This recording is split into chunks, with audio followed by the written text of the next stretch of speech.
It depends on how long it can stay up there. It could come down in Germany, or it could come down 2 towns over. You know, you never know. 310-005-5225, 1142, and Joseph is in. Where is he? Anaheim. Go. Yeah, I just wanted to say that you're totally right about the nuts. I am, yes, definitely.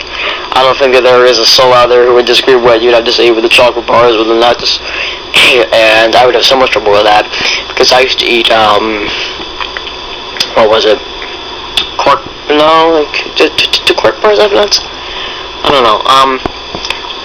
It was some bar with nuts, like the ones that you get, in the little, like Whitman's, Hershey's pot of gold boxes. Yeah, and so I would eat these ones with nuts, and these weren't just like the ones that you get now, like the little nuts that you get in like Snickers and stuff. These were big nuts, big, they packed a wallop type nuts, and you could bite into them, and you could break a tooth on one of those. I'm serious. I bet you could, yeah. And then you would I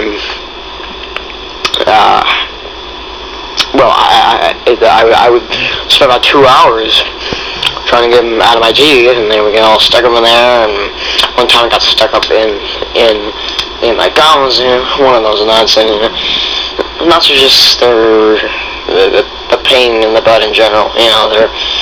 They're good while you're eating them, then they don't want to go away. They just stay, they want to stay in your mouth forever. That they do. And I still got a lot of nuts in my mouth right now. Hershey bar with almonds. It's hard for me to talk because I have all these nuts left over in my mouth. 11:44 and 56 degrees at LAX. We have Patricia in Woodland Hills. Yeah, I just wanted to say about an experience I had. Where I did the balloon thing. Really? Yes. Wow, because you hear once in a while of people who have in bottle stories, but you don't hear the whole balloon thing that often. No, you don't. And so I took a balloon when I was, I think, 7 or something, and I just let it go. I attached my name, address to it, and I let it go over it was like Simi Valley or someplace. And it came down, the winds were blowing west, and it came down in Hawaii, on the island of Kauai. Really? Yes. And someone sent it back to me, and then I went on a vacation to Hawaii, and many years later, and I still had the address of this person who sent it to me, and I saw the house where the person who sent it to me lived. I didn't actually meet the person, but I saw their house. That's really something, It would have been nice if I had gotten to meet the person, but I was told that, that person had grown up, moved out, yeah. Such is life. Such is life. 310-005-5225, topics of the hour. Our notes in a bottle, balloons with your address on them, and chocolate bars with nuts. And let's open up another topic. I just was thinking lately about getting in and out of airports. Is that ever horrendous? Is bad enough. Well, no, actually, if you're going in, what's odd is that you don't have to navigate your own airport often, because you get someone to drive you there, and you get someone to drive you back. But when you go to pick someone up at your own airport, you're sitting there, and just totally bewildered, and you think, how do the cab drivers, the drive you to the airport, how do they do that every single day? How do they do this? And how do they not miss a step? How do they not miss a beat? Because LAX is just bewildering. I mean, that thing is huge, you know. That's bigger than some states, and you could set LAX down over, like, New Jersey, and to cover the whole thing.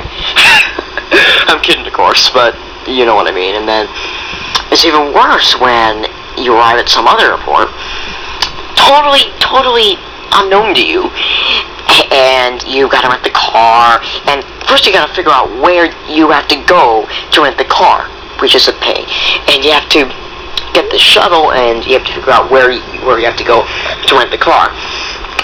And that is in and of itself a pain. But then you get the car, and let's say that you,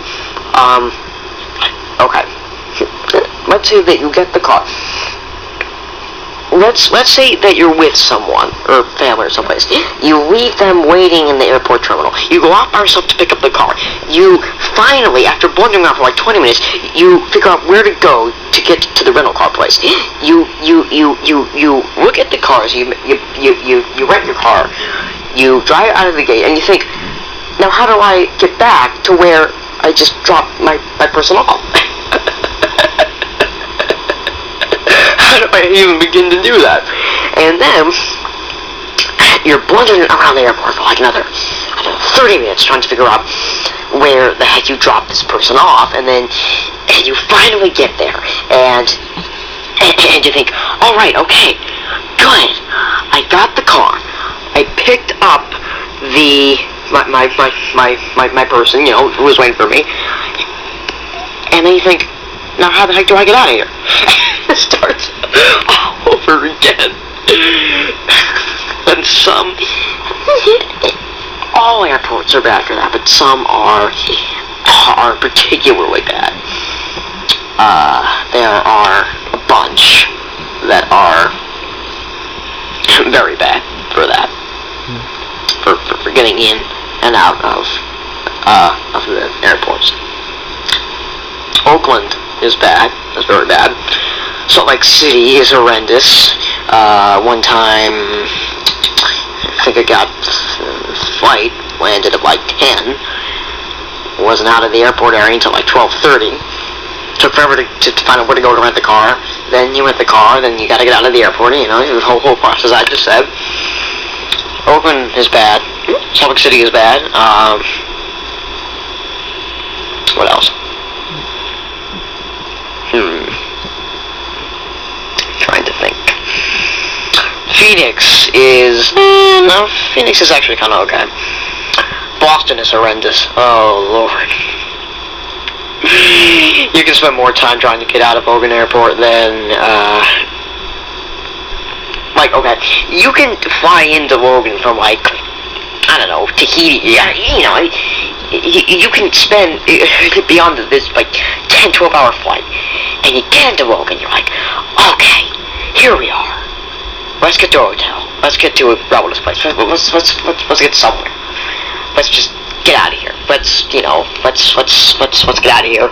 Let's get somewhere where we can, you know, go to sleep. And then you end up taking as much time to rent the car and get out of the airport as much as it was on your flight. And then that's for ones that aren't so bad. Excuse me. What's the rest of that? Vegas is pretty well organized in that field. For one thing, it's so close to the Strip, so that helps.